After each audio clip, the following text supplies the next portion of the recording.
Hola, ¿qué tal? Muy buenas noches, ¿cómo les va? Bienvenidos como cada miércoles a partir de la hora 21, Hola Provincia, Hola Río Grande, Hola Tolwyn, Hola Ushuaia. Recuerdan que ya hace un par de programas que venimos planteando qué bueno esto de la posibilidad de sentarse alrededor de una mesa a discutir temas políticos, de ahí el nombre un poco del programa, controversias, ya que convengamos que todo tema político es un tema controvertido.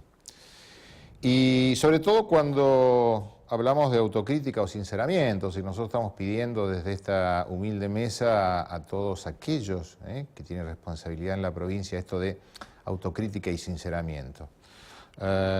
Y hoy nos hemos propuesto, y lo hemos conseguido, está con nosotros la gobernadora de Tierra del Fuego, María Fabiana Ríos. Le damos la bienvenida, gracias. ¿Qué tal? ¿Cómo estás? Bienvenida.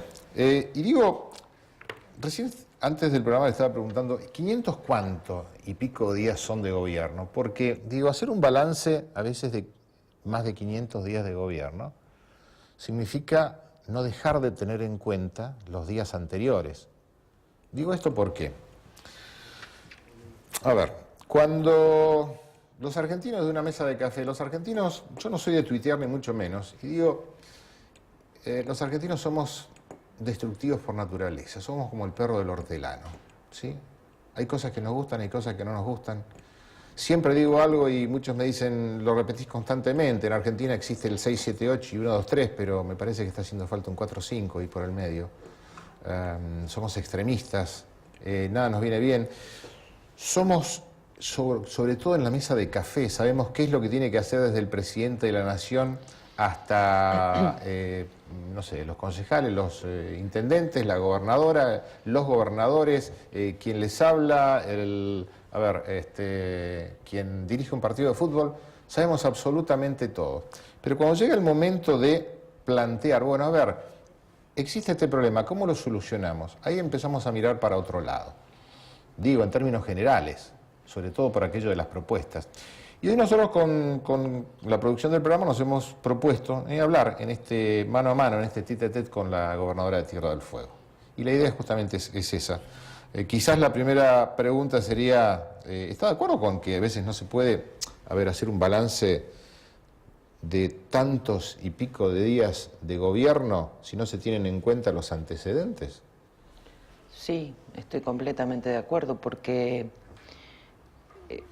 si bien han pasado creo que alrededor de 550 días de este segundo mandato, hubieron en total y bajo mi responsabilidad casi 2000 días. Pero antes de esos 2000 días hubieron muchos otros miles de días a cargo de otros gobernadores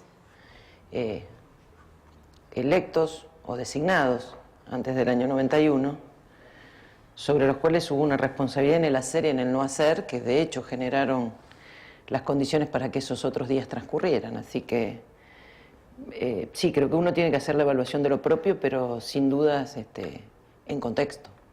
Si no, digamos, parece que hay el inicio de como si fuera una era geológica, ¿no? Como que hubo una glaciación, entonces se partió la Tierra y la verdad es que las instituciones son un continuo, de hecho el Estado es un continuo independientemente de las personas que circunstancialmente tenemos la responsabilidad de gobernar.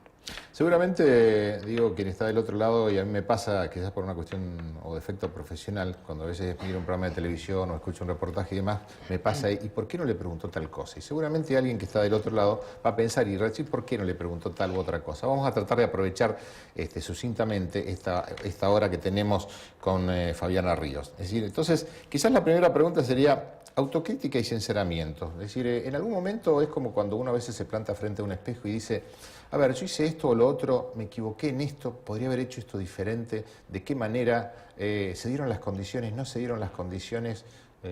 Yo lo hago generalmente cuando me afeito a la mañana, pero bueno, las mujeres generalmente cuando se maquillan. Sí. ¿No? Yo creo que me la pasan pidiendo autocrítica siempre, en todos los programas, en todos radiales, televisivos. Y yo digo siempre lo mismo, digamos, no por reiterarme, sino porque estoy profundamente convencida de eso. Uno la crítica la hace a la luz de resultados cuando los resultados no son los que uno espera. porque creo profundamente, o por lo menos es lo que trato de hacer yo, es actuar convencida de lo que decido hacer en determinada circunstancia, y después, a la luz de los hechos, si los resultados no son los esperados, uno dice, bueno, evidentemente en esto me equivoqué, porque evalué mal, porque no logré el resultado. En realidad la autocrítica tiene que ver con el logro de un resultado. Yo les decía a los compañeros en ocasión de la segunda vuelta, y luego de haber triunfado en una segunda vuelta donde nadie esperaba que ganáramos en el 2011, decía, si hubiésemos perdido, la crítica era en razón del resultado, pero como ganamos, es muy difícil hacer la crítica porque el triunfo también a veces obnubila el razonamiento. Yo recuerdo, y la derrota también lo obnubila. ¿Por qué? Porque no te permite ver las cosas que se hicieron bien. Uno vive haciendo autocríticas que en realidad tienen más que ver con la coyuntura que con lo profundo, porque en lo profundo uno hace lo que está convencido que debe hacer. Yo recuerdo los primeros 3, 4, 5, 6 meses de su primer gobierno. Para muchos, digamos, permítaseme la expresión, sí, esta piba dura poco. Sí, antes, en los 60 días. Decía. Claro, digo, pero permítaseme la expresión. Sí, ¿no? sí, era la expresión y era la apuesta. ¿No? Era la apuesta a ver cuánto dura, era la apuesta de la mesa de café, la apuesta de, digamos, de muchos, no solamente locales, sino foráneos, a Tierra del Fuego. Vamos a los temas puntuales. Digo, me parece que es lo importante. Hace un tiempo, y digo, como para salir un poco de Tierra del Fuego, se planteó, yo recuerdo que Fabiana Ríos fue en su momento la principal denunciante cuando estaba en el Congreso de la Nación de quienes hoy ostentan cargos importantes dentro del gobierno nacional. Estamos hablando de Vido y fundamentalmente también de Lázaro Báez. Y resulta que por algunos medios se notician en Tierra del Fuego que la gobernadora de Tierra del Fuego termina viajando porque no hay un avión, digamos, o porque el avión de Tierra del Fuego estaba fuera de servicio y demás, termina viajando en aviones de Lázaro Báez. ¿Cómo quedó todo esto? Yo no fui la principal denunciante de casi nada. En realidad las denuncias devenían de investigaciones que tenían que ver con el rol que yo tenía, que era ser diputada de la oposición del año 2003 al año 2007, como también me tocó ser legisladora de la oposición del año 99 al año 2003. En razón de las funciones que como legisladora y como diputada tenía, evaluaba las políticas públicas y la ejecución de políticas públicas. Era la principal responsable en la Cámara de Diputados de la Nación de las investigaciones relacionadas con temas que tenían que ver con comisiones que integraba o con tareas que se me asignaban en el bloque político al que pertenecía. Yo hice investigaciones siendo diputada nacional en relación a la pesca en Argentina, la distribución del recurso ictícola en Argentina, el funcionamiento del INIDEP, porque participaba en la Comisión de Intereses Marítimos, participé en investigaciones en relación a Sauderwin y las valijas del narcotráfico de Sauderwin y de qué manera el Estado Nacional Argentino había ido diseñando una serie de normativa que de algún modo había llevado a una situación como la que sucedió con SW y el narcotráfico. Investigué también la distribución de obra pública en la República Argentina, que evidentemente se trataba del ministerio a cargo del actual ministro, Julio De Vido, e hicimos un informe en términos de cómo se entregaba la obra pública en Argentina. También en relación a esto aparecía la figura de Lázaro Báez como una persona relacionada a lo que después Labaña denominó la cartelización de la obra pública en Argentina a través de Austral Construcciones, de Gotti Construcciones, de Palma. Bueno, todas esas investigaciones que se hicieron sirvieron después como para que se efectuaran las denuncias en los casos en que se encontraron que efectivamente se habían cometido, si no ilícitos, irregularidades en términos de entrega de obra pública en distintas provincias del país. La verdad es que lo que se enteraron después es que Lázaro Báez tenía una empresa que se llamaba Top Air, que alquilaba aviones a Tierra del Fuego y a distintos lugares, y que en Tierra del Fuego, donde no tenemos 50.000 taxis aéreos, ni 50, ni 5, cuando no funcionaban los aviones de la gobernación, se alquilaban aviones del Aeroclub, que por un informe de aeronáutica consideraron que esos aviones no respondían a las condiciones que debían tener los aviones para vuelos charteados como los que se habían charteado, que una vez usé el avión para viajar a Buenos Aires y regularmente creo que 10, 15 o 20 oportunidades, no lo sé, no las contaba, ni dependían de mi responsabilidad directa, sino del Ministerio de Gobierno, se había utilizado el avión que, por la información que yo tenía, no sabía que era el Lázaro Báez, si hubiese sabido, yo tampoco es una persona clandestina, es una empresa que estaba habilitada para hacer el servicio que prestaba, y una vez conocida la cuestión relacionada con la investigación que se llevaba adelante, se dejó de utilizar y se dejó de prestar el hangar. Eso es todo, y está todo a disposición de quienes lo están investigando. Bien, saltamos de tema. Tema fundamental en estos días y tiene que ver con el IPAUS. A ver, el IPAUS, el segundo presupuesto de la provincia, yo decía el IPAUS un barril sin tapa y sin fondo, de alguna manera digo como para graficar, donde hoy los jubilados están cobrando en 2 y 3 cuotas. Estamos hablando de 4.665 jubilados, entre jubilados y pensionados, digamos, afiliados al IPAUS, en el aspecto previsional, y 2 títulos que de alguna manera sobresaltaron a muchos. Hace poco el titular del área de presupuesto del gobierno, Claudio Blanco, fue categórico en su momento al referirse a las consecuencias que tendría la posibilidad de no modificar el régimen previsional. Sí. Por un lado dijo, si no cambia el sistema jubilatorio la provincia explota en enero. Claro, explota en enero, nos miramos todos. Segundo, tienen que cobrar ahora los jubilados y de acuerdo a por lo menos a las declaraciones de su presidente, el señor Sinchicay, tenían en cartera 7 millones de pesos, se tenían que cobrar algo así como 30 o 33 millones de pesos, pero para cobrar la jubilación hacían falta algo más de 70 y pico de millones de pesos que no sabían de dónde iban a sacar. ¿Cómo está esto, Tó? ¿Cómo está esto hoy? Y la verdad es que esto hoy está con los problemas de no haber abordado el tema hace 5 años atrás. Porque, digamos, no es que el IPAU le explota a Fabiana Ríos, el IPAU iba a explotar y se sabía desde el año 96 que iba a explotar. Y sí, lo hablamos en este programa, lo hablamos con Sinchicay en este programa. Lejos de tomar decisiones en el sentido de hacerlo sustentable, lo que se hizo fue tomar decisiones, porque el problema no es que el IPAU va a explotar. Para muchos, el enojo y el problema es que el IPAU va a explotar en el corto plazo y va a haber la explosión. O sea, si la explosión se suscita en Taiwán, no me importa porque no la veo. El problema es si la explosión en Avenida Maipú, porque la veo, porque capaz que esté pasando yo y por eso me moleste. Y esto es un problema cuando el abordaje de los temas tiene que ver con la inmediatez, porque impide la posibilidad de reflexión. Digamos, cuando nosotros empezamos a plantear el tema del IPAUS hace 5 años atrás, Vicente Sinchicay decía siempre que lo que él escuchaba decía, Fabiana, mal pagar lo que debían los demás.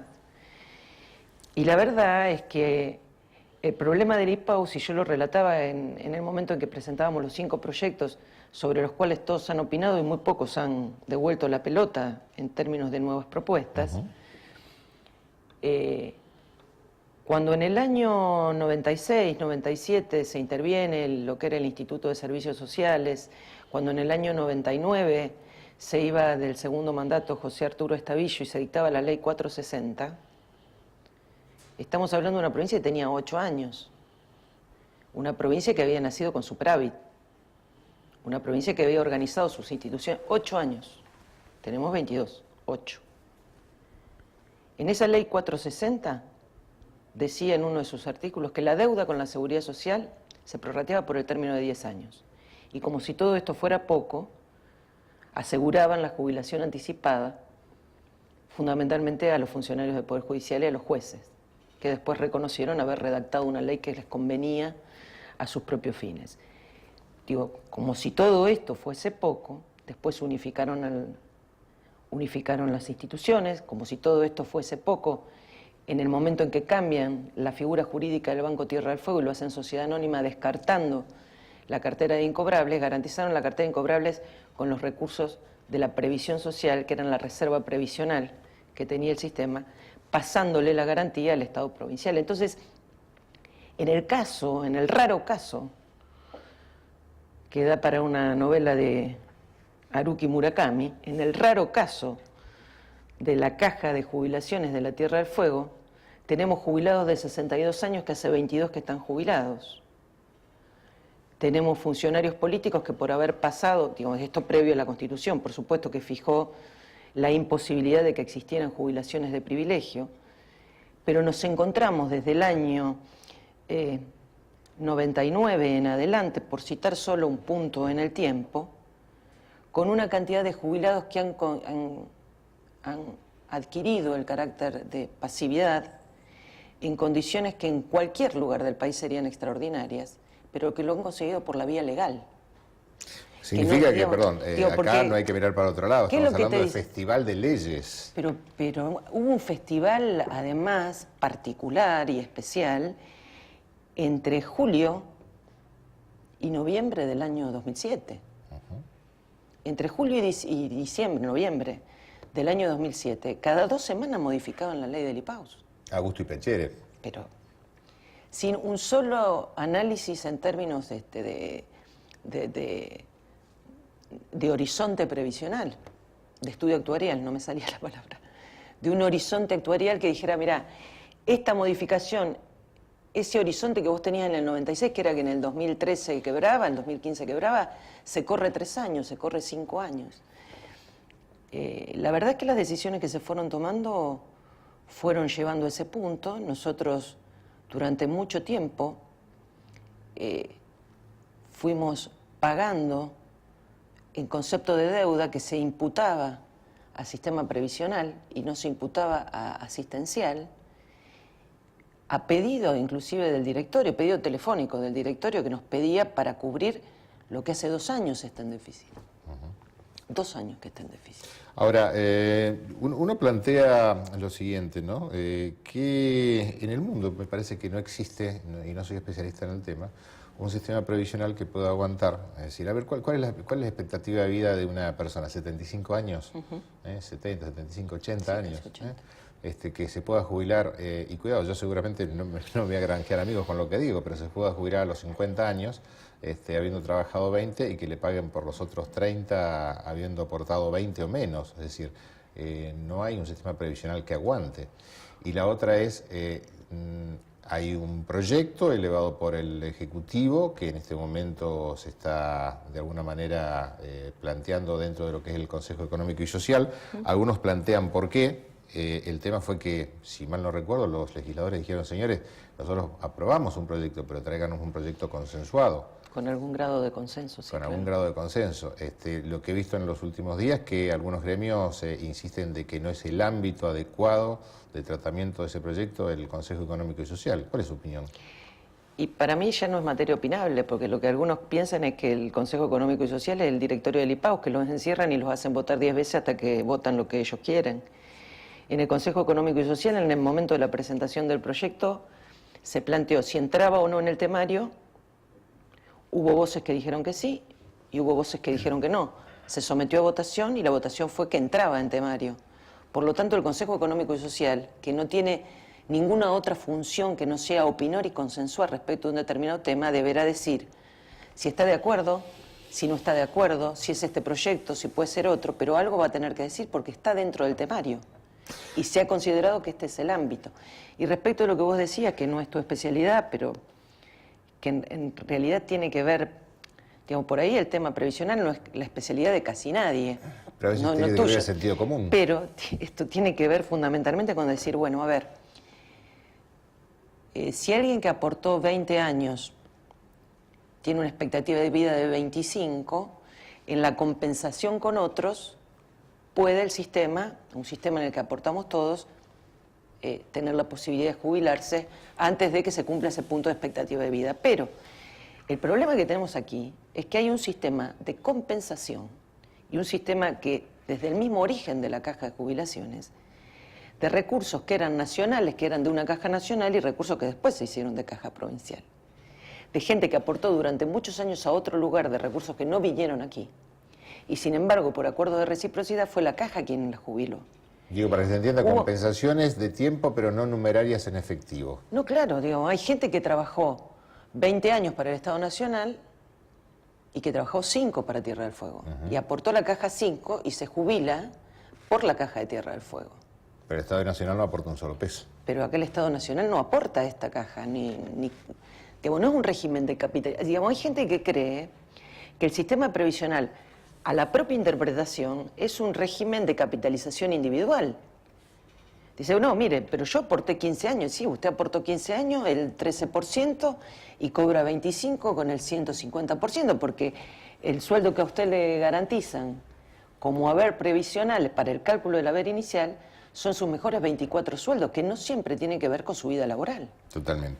Nos tenemos que ir a una pausa, pero me gustaría, antes de la pausa, dejarle dos preguntas. Es decir, por un lado, hay una sentencia judicial que obliga de alguna manera al IPAUS, en boca de su directorio, que son los responsables en definitiva de gestión y manejo y decisiones del IPAUS, a pagar a los jubilados creo que durante los 5 o 10 primeros días hábiles.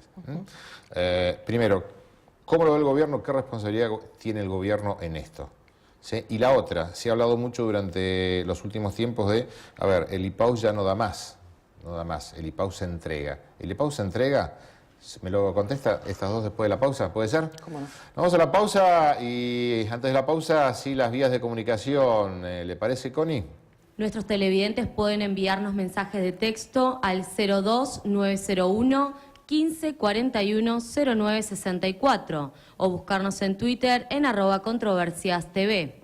Escribirnos mails en controversiasportv@gmail.com o buscarnos en Facebook a través de Controversias TDF. Muy bien, nos vamos a la pausa. La primera, volvemos. Estamos con María Fabiana Ríos, gobernadora de Tierra del Fuego. Pausa y volvemos.